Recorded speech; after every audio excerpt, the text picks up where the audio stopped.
Muy bien. Eh, sí, creo, Romy, que todos quedamos muy enganchados con este tema, la importancia que tiene de los tres lenguajes, el verbal, el para y el no verbal, ¿no? Vimos que de alguna manera todos los autores hablan de que tiene el mayor porcentaje en cuanto a la representatividad. Yo creo que es el más difícil de poder aprenderlo en cuanto a todos los significados que da y las expresiones que de alguna manera, el significado que, que nos puede estar dando y el aprovechamiento que nos puede dar. En esto último que nos decía Rosalía, creo que el contexto es fundamental, pero también el contexto histórico, porque el lenguaje de alguna manera sigue un lineamiento histórico, así como nosotros no tenemos el mismo lenguaje que hace 100 años atrás, o 200 o 300 años atrás, tenemos ciertos modismos, ciertas cuestiones que se van ayornando.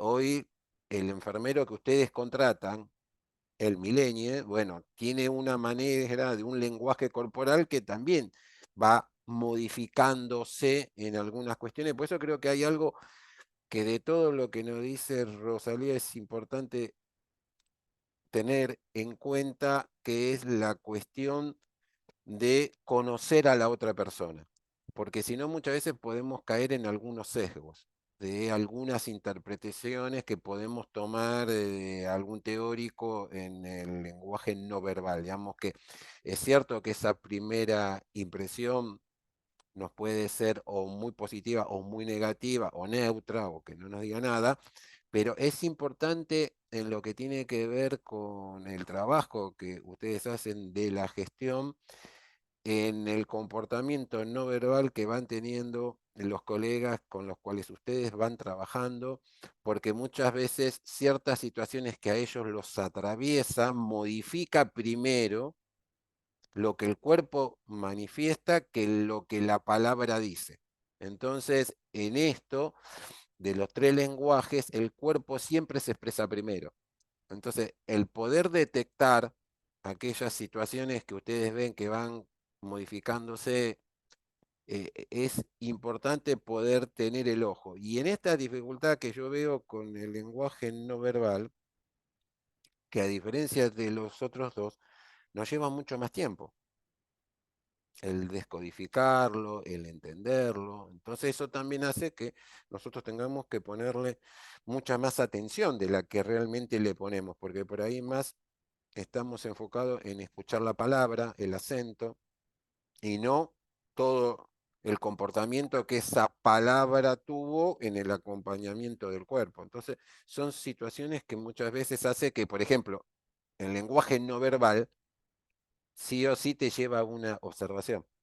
Y hay veces que muchas veces escuchamos sin observar. Entonces te perdés gran parte de lo que con el cuerpo te están diciendo, ¿no es cierto? Y hay otra cuestión que para mí no es menor, que hay que sumarle a esto que hoy nos trae Rosalía, es que este lenguaje a nosotros nos sirve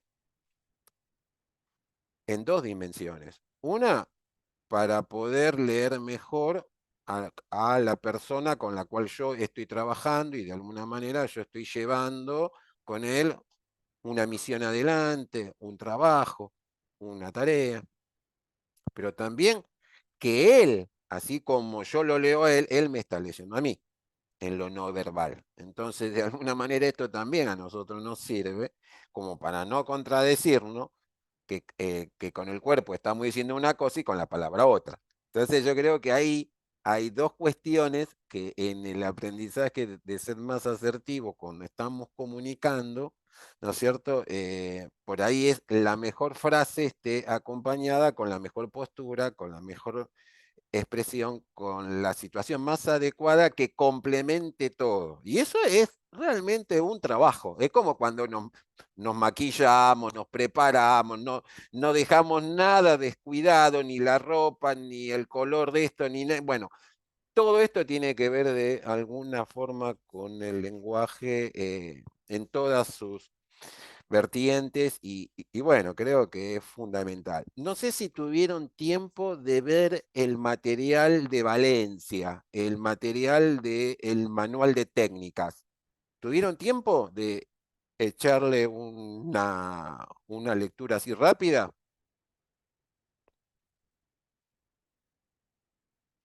De a uno respondan porque si se van superponiendo no se los escucha, No, ¿no? no, no, yo no, yo Bueno, tampoco. está muy lindo, muy fácil porque muchas de las cosas que mencionó Rosalía lo van a ver ahí con ejemplos, escrito de una manera muy fácil, con algunas directivas. El, ahora quiero, están viendo ahora, ¿no? El punto 9.2, ¿sí? Sí, sí se ve, profe, sí, sí, Ah, perfecto. perfecto. Quiero darles un poquito más amplitud a la letra para que les sea más fácil la lectura, ¿sí? Ahí creo yo que. Bueno, este viene de acá arriba, ¿vieron? Es este material que tienen en el campus, técnicas de comunicación para profesionales de enfermería, digamos. Es un trabajo que hace esta secretaría para todos los efectores que ellos tienen, que es bastante amplio. Es como la ciudad de Buenos Aires, más o menos, para que tengan una dimensión de todo el trabajo, y hace un recorrido de todo el material que nosotros en el módulo de comunicación. Todo. Inclusive le dan herramientas de formularios y demás cuestiones con las cuales ustedes pueden pesquisar algunas cuestiones que les parece interesantes. Yo me quiero detener un poquito acá en el 9.2, justamente, ¿dónde estamos?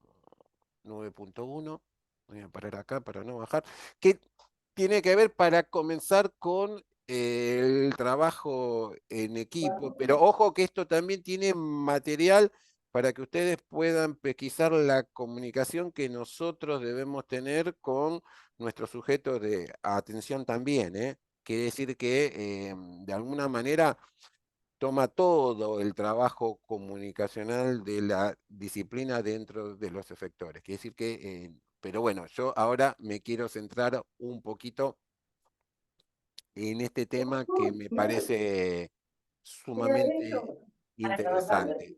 Eh, Déjenme ver, creo que hay un micrófono abierto. Ahora me fijo, pero antes quiero llegar al punto 9.2. Espérenme un segundito. Acá, acá, exactamente. ¿Qué Eh, página es, profe? ¿Cómo, cómo? ¿Qué página es? En la página es el punto 9.2, página 135 de Bien, gracias. no, falta más, de ese manual. Acá, si bien todo el punto 9 tiene que ver con la comunicación dentro del equipo sanitario, ¿no es cierto?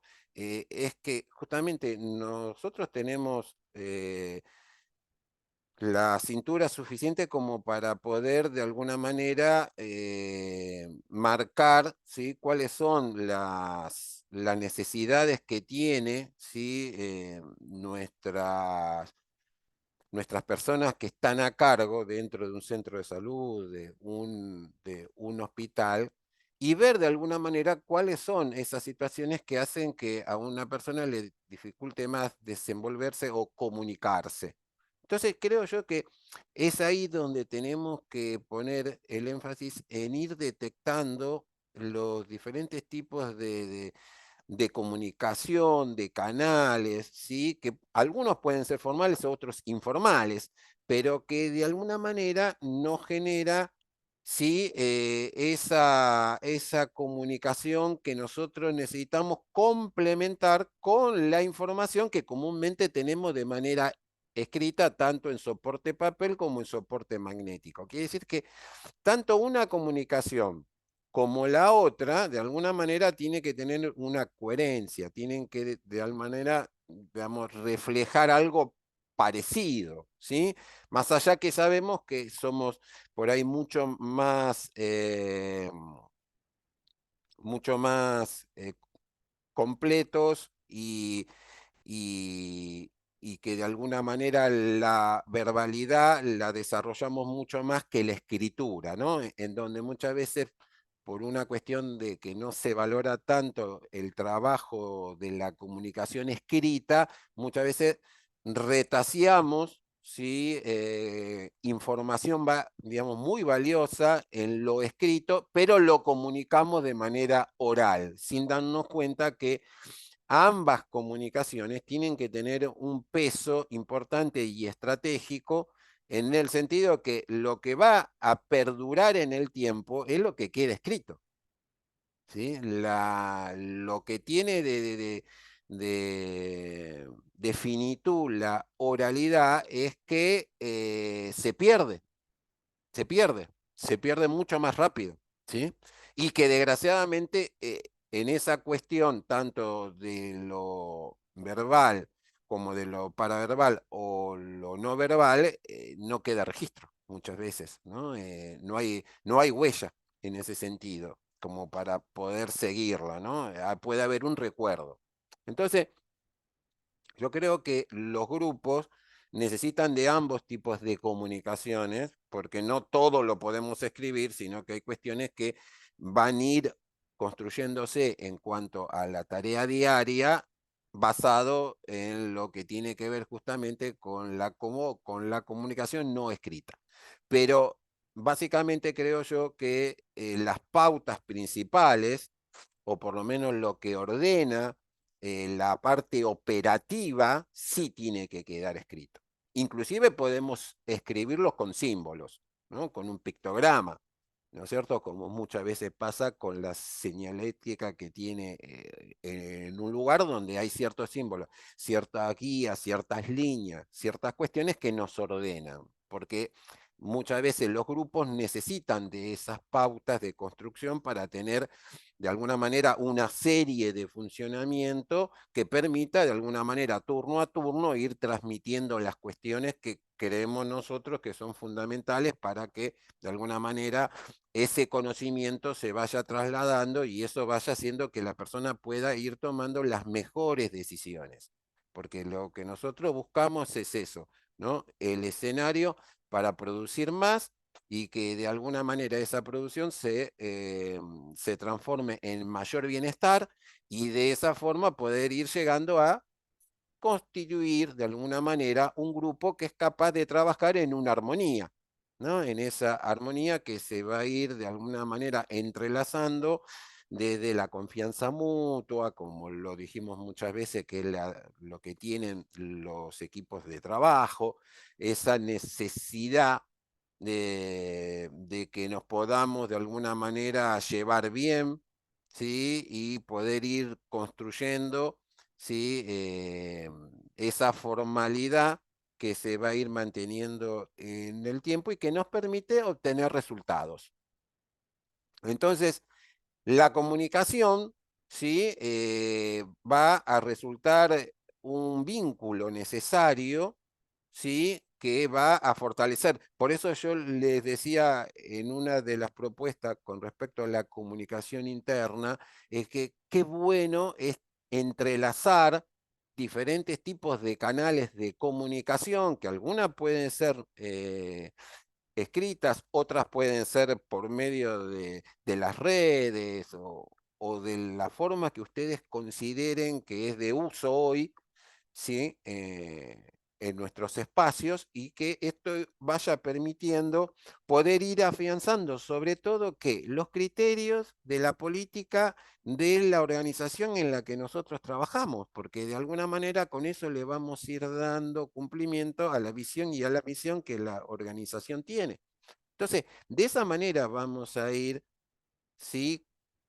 Eh, tratando de que cada uno de los integrantes del equipo de trabajo esté en la posición, ¿sí? Y en el lugar y en el dispositivo más adecuado a la estructura que nosotros tenemos, y de esa forma podemos ir desde la posición que ustedes tengan, ya sea de forma ascendente o descendente, comunicándose en todas las direcciones que ustedes consideren, porque si hay algo que queda claro dentro de, de las planificaciones estratégicas que se hacen, que una de las dificultades mayores para poder tener un buen funcionamiento es justamente que la información quede estancada en un determinado lugar. Entonces, si yo tengo multiplicidad de canales, multiplicidad de posibilidades para que todo de alguna manera estén al tanto de cuáles son los objetivos que nos hemos fijado para ese día, para ese mes, para ese año. Obviamente que va a haber un funcionamiento mucho más participativo, y que de alguna manera es hacia donde queremos ir, hacia una comunicación que de alguna manera se descentralice, un trabajo más horizontal que vertical, salvo para algunas cuestiones puntuales, pero sino que por lo general poder ir trabajando de una manera que nos vaya comunicando mejor, y que ustedes que están en diferentes niveles de la estructura se puedan enterar mucho más rápido. No es para vigilar y controlar, sino es para estar al tanto, para poder de alguna manera eh, tratar de aportar entre todos propuestas. Para mí los modelos autoritarios no sirven. Es en donde de alguna manera no nos tomamos el trabajo de llevar adelante todo lo que venimos viendo en nuestros módulos. Yo creo que lo más interesante sería un abordaje más de este tipo, un abordaje más de un modelo de comunicación participativo, en donde todos los integrantes, sin importar el nivel que esté ocupando dentro de esa unidad de trabajo, ¿sí? Inclusive sin importar en los horarios en los que esté, o en el si es sistema franquero, no franquero, esto del otro. Hay muchas cuestiones que todos tienen que estar al tanto. Hay cuestiones que son más particulares para ir de un turno que de otro, pero hay cuestiones que de alguna manera atraviesan a todos. Entonces, estos modelos de comunicación más participativos de alguna manera disminuyen la ansiedad, disminuyen los miedos, las cuestiones tóxicas que muchas veces podemos encontrar en determinados ambientes cuando la comunicación es celosamente custodiada, celosamente censurada, o con muy pocos canales de comunicación. Entonces, creo que esto es un poco a, a lo que me interesaría poder llegar, que situaciones de crisis las tenemos siempre, situaciones de conflicto las tenemos siempre, y qué mejor que con un modelo como el que vimos recién poder transitarla para poder justamente abrazar esas situaciones desde lo psicológico, desde lo físico, desde lo emocional, lo más tempranamente posible. Entonces, de esa forma le podemos ir dando, ¿sí?, un contexto a esa situación y un abordaje en ese contexto que nos permita poder transitarla de una forma mucho más participativa, ¿no es cierto? En donde entre todos podamos ir encontrando esa situación puntual.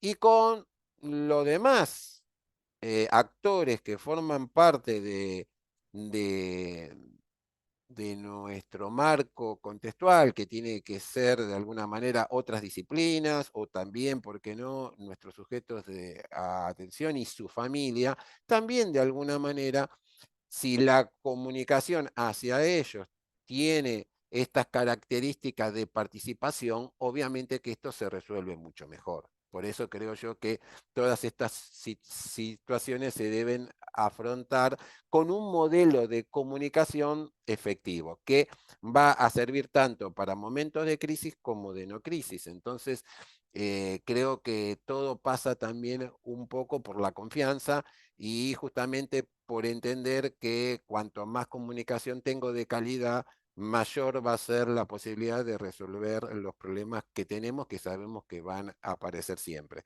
Entonces, para terminar en una parte con este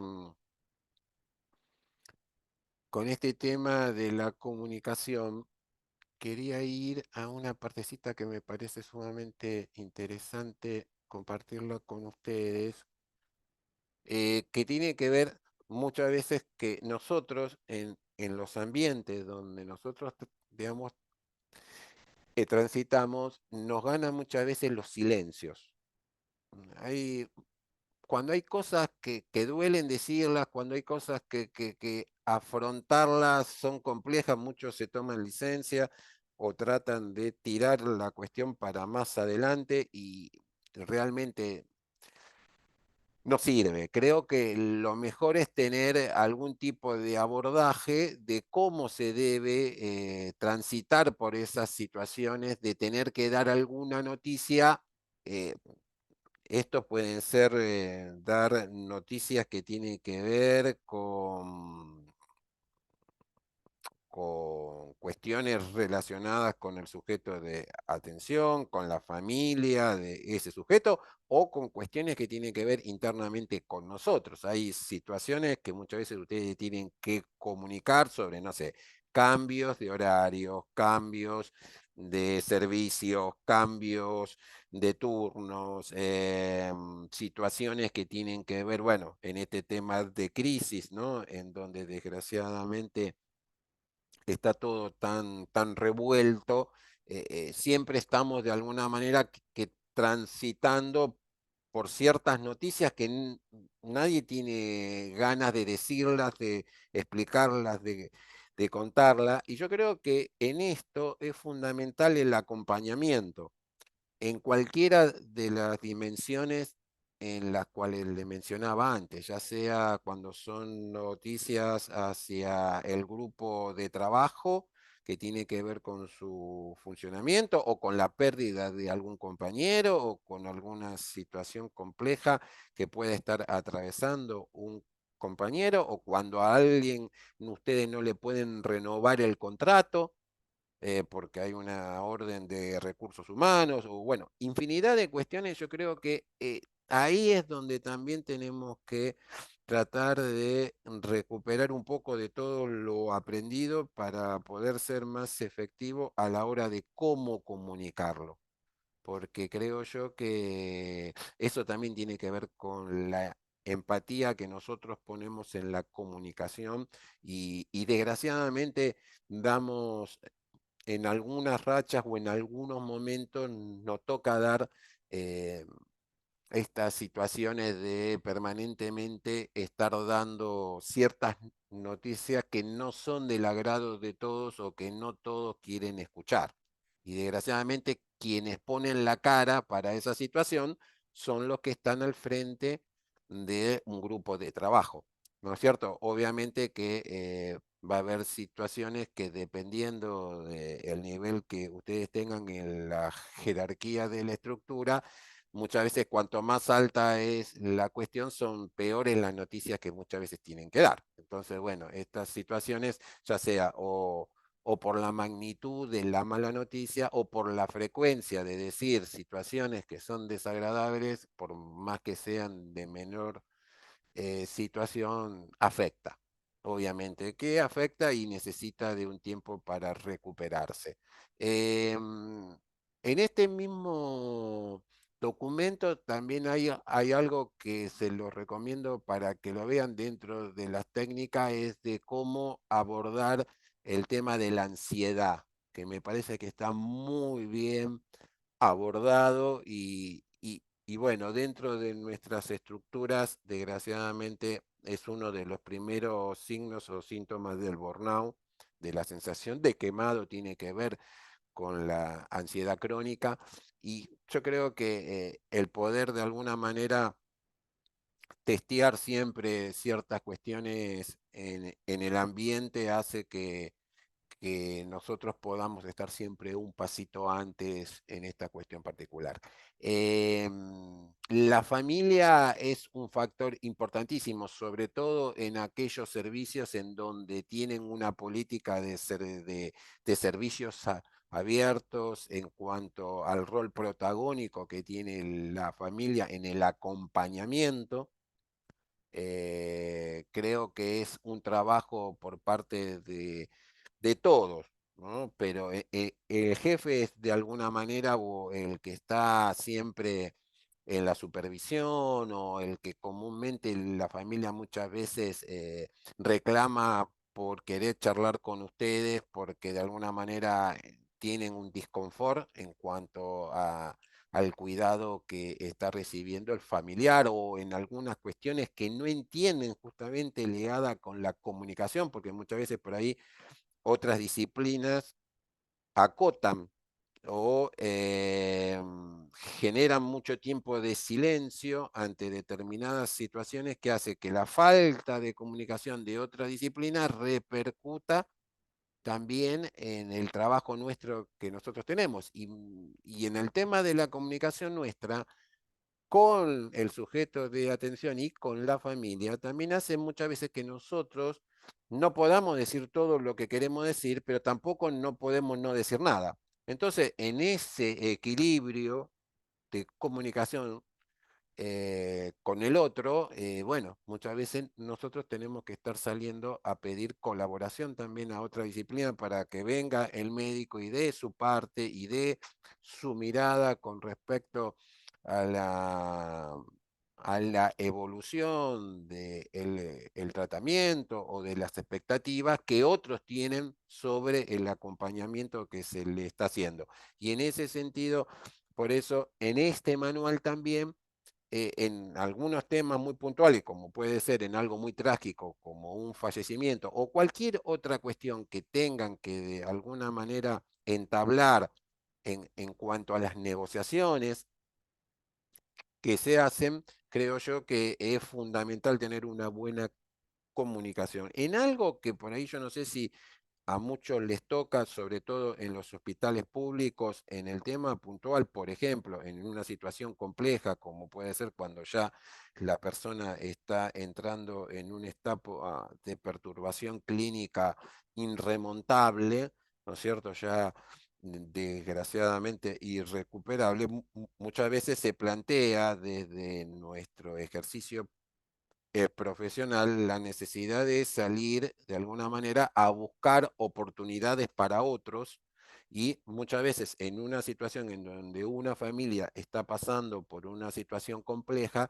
muchas veces enfermería se acerca para pedir o preguntar o indagar si de alguna manera existe la voluntad, ya sea en vida, si dejó algún tipo de voluntad o si la familia quiere de alguna manera eh,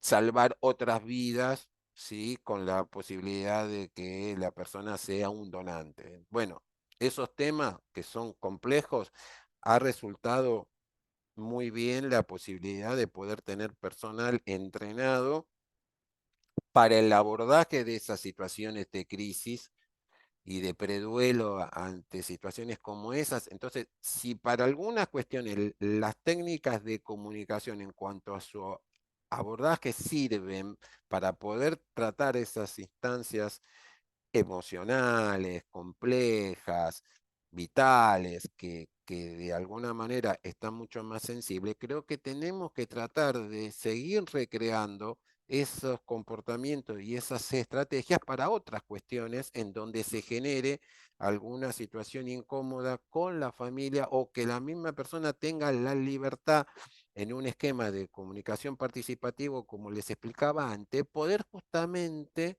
soltar estas cuestiones mucho antes de que esta situación se deteriore tanto y que lleve de alguna manera a un problema mayor. Entonces, bueno, todas estas son situaciones que en este manual se han tomado el trabajo en cuanto, me imagino que habrán visto una secuencia de situaciones en donde comúnmente se abordaba de diferentes formas y se trata de alguna manera de bajar una directriz en donde se trata de ofrecer desde nuestra disciplina y con el acompañamiento de otros una información que sea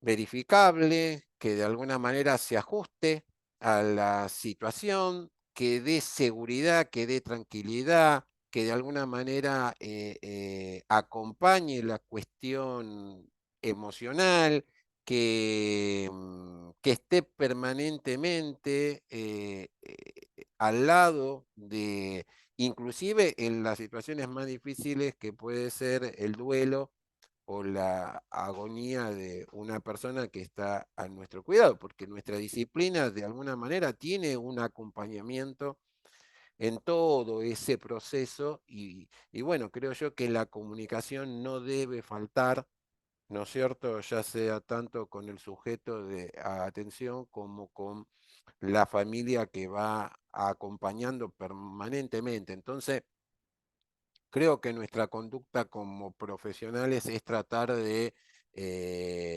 seguir de alguna manera con una actitud de acompañamiento, de ayuda, e ir nosotros adaptándonos a las necesidades, ¿no? No que las personas se adapten a nuestros tiempos, a nuestras necesidades, a nuestras situaciones, sino por el contrario, que nosotros podamos tener esa preposición de poder seguir siempre tratando de marcando la presencia y el acompañamiento tanto con las cuestiones que son verbales como con las no verbales, ¿no? Que de alguna manera un poco poniendo todo lo que hemos visto. Bueno, básicamente era eso un poco lo que les quería remontar en base a lo que Rosalía hizo muy en detalle sobre las particularidades que tiene el descifrar lo no verbal, pero creo que el cierre de este módulo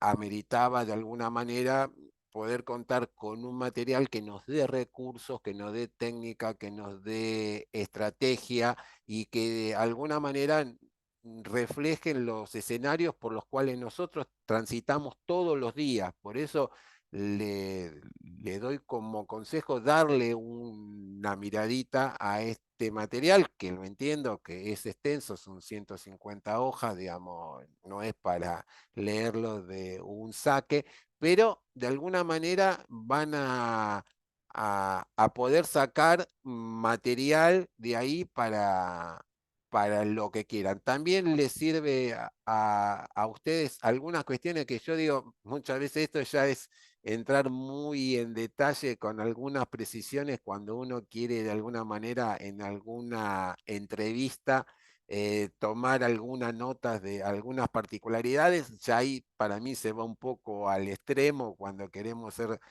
tan minuciosos, pero bueno, es un material que les quería dejar o recordárselo porque ya lo tenían desde hace tiempo y es un material que de alguna manera puede estar en su biblioteca virtual porque creo yo que es de uso práctico sobre todo y nos acerca a las distintas problemáticas que transitamos en lo diario, ¿sí? Ya sea para las relaciones que nosotros tenemos entre nosotros, entre los colegas, como las que podemos tener con otro profesional o con las personas que nosotros cuidamos.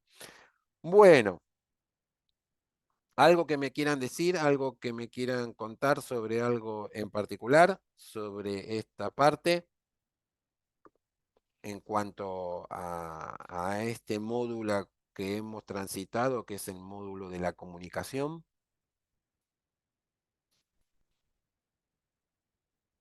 algo que quieran o algo que les ha pasado a ustedes con la comunicación o algo que por ahí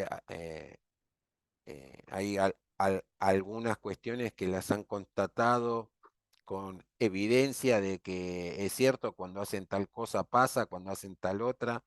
Yo creo que muchas de las cuestiones no verbales necesitan de una constatación después por otro medio, ¿no? Siempre de poder rechequear las cosas y no siempre quedarse con un, un simple gesto.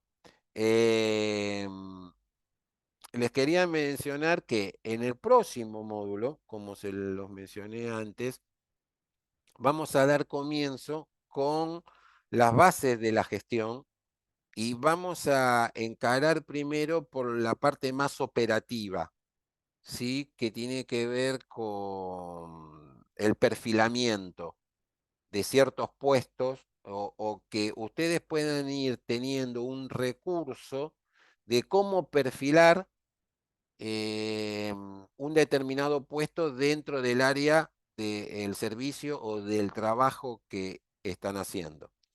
Me parece que es fundamental que, que a medida que vamos avanzando en cada uno de los módulos, ustedes se vayan quedando con algún recurso propio que el día de mañana, cuando ustedes lo consideren, lo puedan implementar o lo puedan usar. Si alguno ya tiene o está trabajando con algún modelo de perfilamiento en cuanto a los puestos operativos, que de alguna manera es una de las primeras partes de la planificación, lo podemos compartir. Creo que eso suma a que podamos tener diferentes miradas desde donde diseñamos de alguna manera un perfil para seleccionar a alguien para que de alguna manera se pueda ir perfilando para llegar a esa ubicación o a ese puesto y demás. Así que eso es un poco el material que les voy a comenzar a subir antes del viernes. Tiene que ver con la clase del próximo lunes, que tiene que ver con los lineamientos, ¿sí? De la operacionalización dentro de la planificación específica.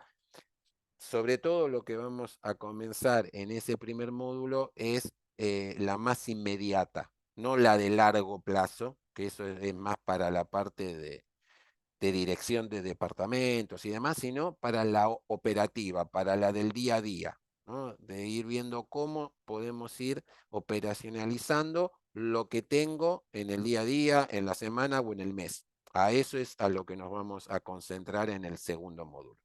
Bueno, ¿alguien quiere decir algo? ¿No? ¿Quieren ir a comer? ¿Quieren ir a Yo descansar? Sí, para Romina. aportar que es muy asertivo lo que usted dijo anteriormente, esto de que por ahí cuesta dar una o sea, en lo que es la comunicación, dar una noticia que no es grata para el otro, ¿no? Eh, yo creo que se basa básicamente en lo que es la empatía que uno siente hacia el prójimo. Entonces, por ahí es medio difícil cuando hay una bajada de línea y uno está al mando, tiene que dar respuesta y a su vez dar noticias, es como que sí, es verdad, es muy feo, es Sí, complicado. en eso, Romy, creo que viste cuando te la dan a vos y no te gusta y te cae mal, porque Sí, muchas veces total. uno sabe cuando llega a un determinado lugar, lo que uno nunca sabe cuando lo sacan de ese lugar, ¿no es cierto? Eh, Exacto. todo tiene una finitud. Entonces, siempre tratemos de que hay en ese manual algunas directrices interesantes, como si fuera un manual de comportamiento comunicacional de cómo dar malas noticias. Aunque parezca un chiste y medio tragalengua, tiene que ver con eso. Es decir, bueno, a ver, ya que tengo que dar algo que sé que al otro lo va a afectar, tratemos de hacerlo de una manera, ¿no es cierto?, que afecte menos y se comunique lo que se tenga que comunicar. También que sea clara, porque si no parecería como que queremos decir otra cosa, pero nos duele, muchas veces nos afecta, no es que disfrutamos de dar malas noticias. Entonces, bueno, esas situaciones, sí, yo creo que estresa y también instala en la comunicación, sí, un manto de neblina, que después para despejarlo y barrer todo eso y sacar es como que hay que limpiar el ambiente, ¿no? Es como que hay que poner un saumerio, hay que hacer toda una estrategia para recomposicionar todo, ¿no? Hay desde situaciones muy complejas a muy simples, pero la acumulación de las malas noticias chiquitas después llegan a un malestar general. Entonces, eso también es interesante de cómo aprender a hacerlo. Bueno, nos vemos en la próxima por el mismo canal el lunes próximo. Les deseo una buena semana, ¿sí? Que la pasen bien y saben que estamos en Buenas noches. comunicación, ¿sí? Para lo que necesiten. Gracias, Gracias, profe. profe. Buenas noches a Buenas todos. noches. Buenas noches. Buenas Chao, noches, chao. profe. Nos Chao, vemos. chao, chicas. Nos vemos.